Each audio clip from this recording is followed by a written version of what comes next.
मित्रों नमस्कार।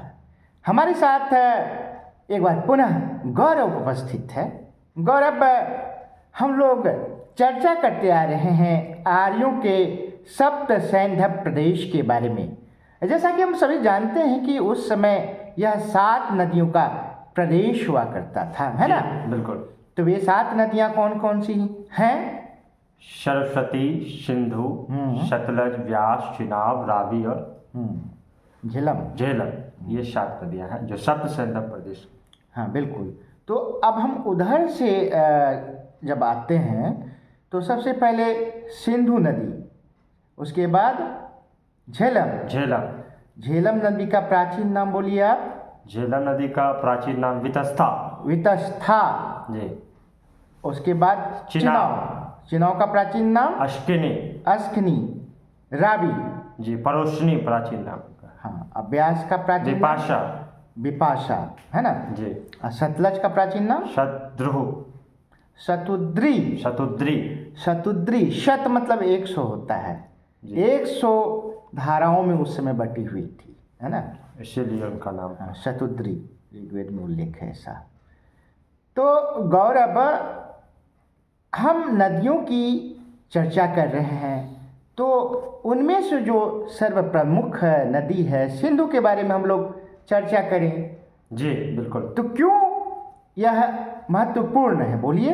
जी, कह सकते हैं सर, सिंधु नदी जो है बहुत ही वो महत्वपूर्ण इसलिए है क्योंकि प्राचीनतम जो है हमारी सिंधु घाटी सभ्यता जो दुनिया भर में प्रचलित है, सिंधु 5000 साल पुरानी सभ्यता, वो इसी नदी के किनारे पर बसी। हाँ बिल्कुल। सिंधु घाटी सभ्यता, इसको हड़प्पा सभ्यता भी कह देते हैं, है ना जी। उसका विकास सिंधु नदी के तट पर ही हुआ। अब तो सरस्वती नदी भी कह सकते हैं, सिंधु और सरस्वती नदी के तट पर हुआ, है ना। जी बिल्कुल। तो और इसकी सबसे बड़ी बात यह है कि यह पाकिस्तान की सबसे लंबी नदी भी है और संसार की भी सबसे लंबी नदियों में से एक है ना। पाकिस्तान की तो सबसे लंबी नदी है। इसकी लंबाई जो है 2880 से 3180 किलोमीटर के आसपास है। अच्छा, तो हाँ 3180। और भारत में इसकी लंबाई कितनी है? भारत में लगभग 800 से 1114 किलोमीटर के आसपास। 800 से 1114। अब गौरव हमें यह बताएगा कि इसका उद्गम स्थल कहाँ है, मुहाना कहाँ है, भारतीय क्षेत्र में यह कहाँ प्रवेश करती है और पाकिस्तान में कहाँ प्रवेश करती है। प्रमुख शहरों, इसके तट पर बसे प्रमुख शहरों के नाम ये बताएगा। इसकी सहायक नदियों के बारे में गौरव एकदम प्रकाश डालेगा। तत्पर है, बोलिए गौरव। जी बिल्कुल। सिंधु नदी जो है उसका जो है ओरिजिन कह सकते हैं, उद्गम, वो चीन के तिब्बत से मानसरोवर झील जो है उनके पश्चिम की ओर एक जो कह सकते हैं वो बोचरचू ग्लेशियर है, बोखर, और एक राकासताल झील भी है, बोखरचू ग्लेशियर जी।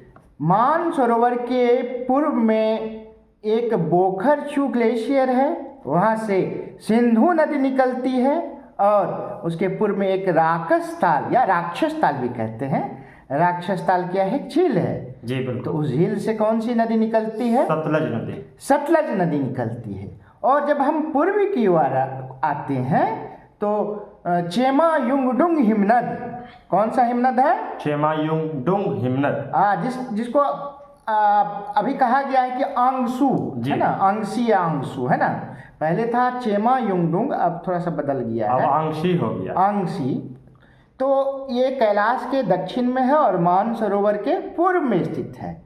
यहाँ से कौन महत्वपूर्ण नदी निकलती है? यहाँ से ब्रह्मपुत्र नदी निकलती है। बिल्कुल बिल्कुल। तो 3 नदियों का जो स्रोत है वह मानसरोवर झील के आसपास ही है।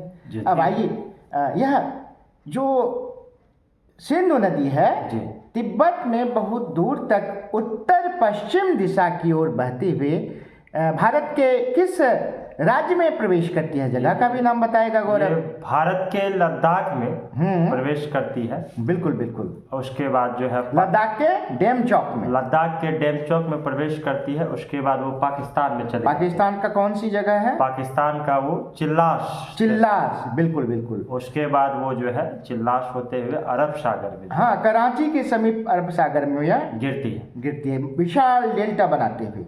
जी। इसके किनारे बसे प्रमुख शहरों के नाम बताएं आप। जी, इनके किनारे बसे प्रमुख शहर हैं जैसे कि मोहनजोदाड़ो, हड़प्पा, पेशावर,